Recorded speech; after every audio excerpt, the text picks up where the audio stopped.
Hey, it's Tuxedo Mark. It's 12:35 a.m. on Friday, January 28th, 2022, and this is my review of Season 1, Episode 4 of the Saved by the Bell revival series. I actually put in the first disc of the DVD set and watched all 5 episodes.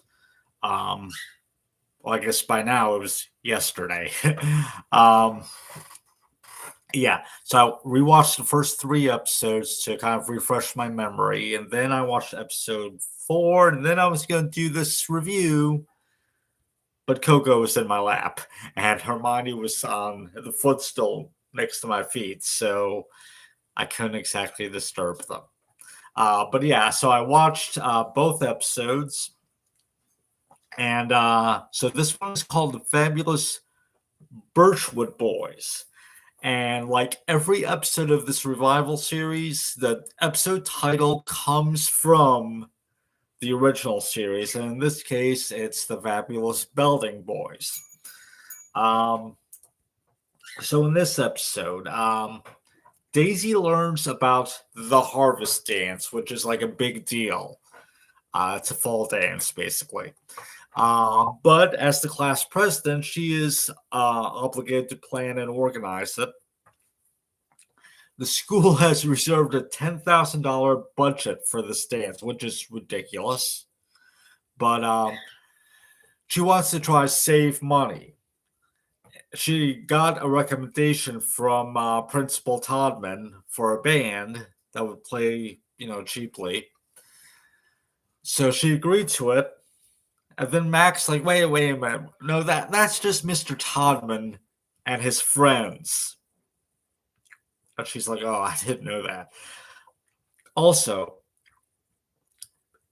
if they don't spend the money that they were allocated for the dance, they'll just get less next year, basically. So Mac is going to teach Daisy how to spend like a rich person. So they go to like this high-end store, which really doesn't look high-end, but anyway. He gets her to like demand better and better things so they can spend $10,000 on this dance. Eventually, this goes to her head. She starts bossing around the volunteers. They're helping to set up for the dance, and they all quit.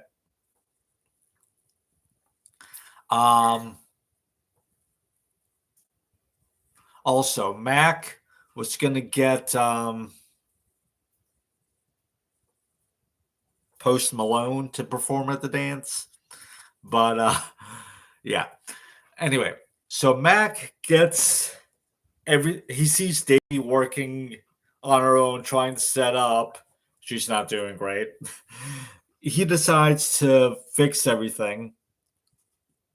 I'm forgetting the details of exactly. Oh yeah, he like bribed the volunteers with tickets to something or whatever. Meanwhile, Devante is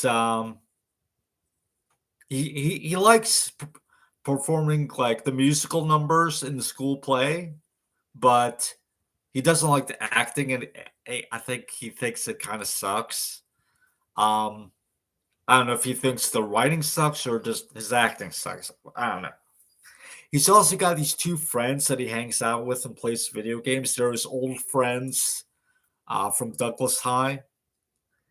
These 2 friends were sent to Valley, but they get together to play video games and stuff. So, and they rib on each other and everything.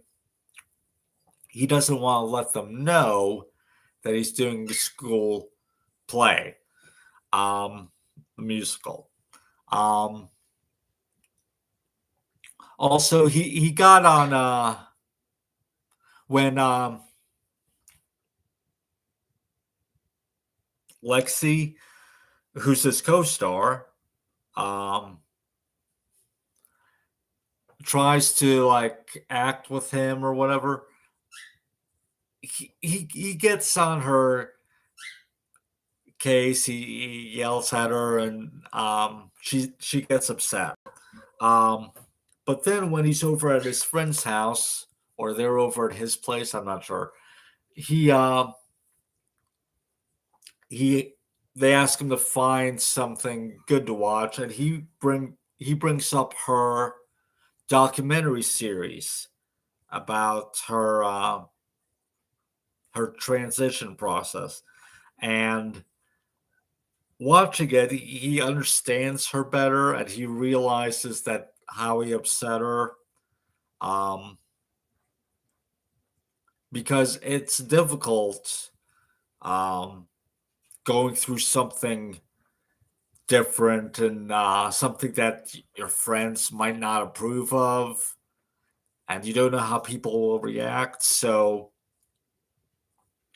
they kind of make up. Um,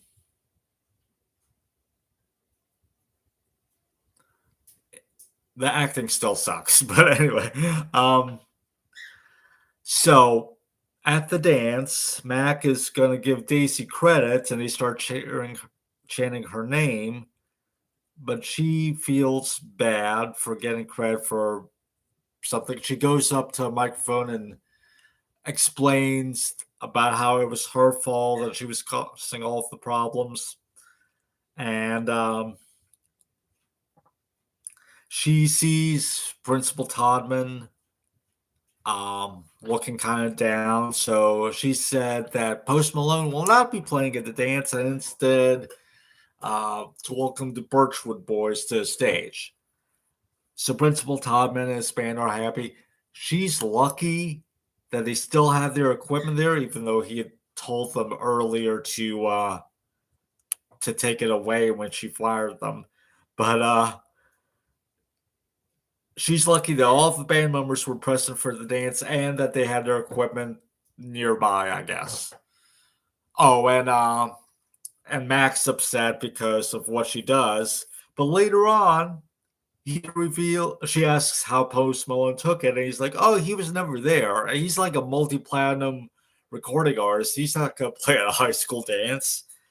And she's like, "Well, what would you have done if I hadn't interrupted?" And he's like, "Oh, I don't know. I guess it's good that you did." He doesn't think things through. Um, but yeah, this was a fun episode. I really enjoyed it. Um, so stay tuned next, uh, in like about a minute for my review of episode 5. Okay, so it's 12:43 a.m. and that's it. Thanks for watching.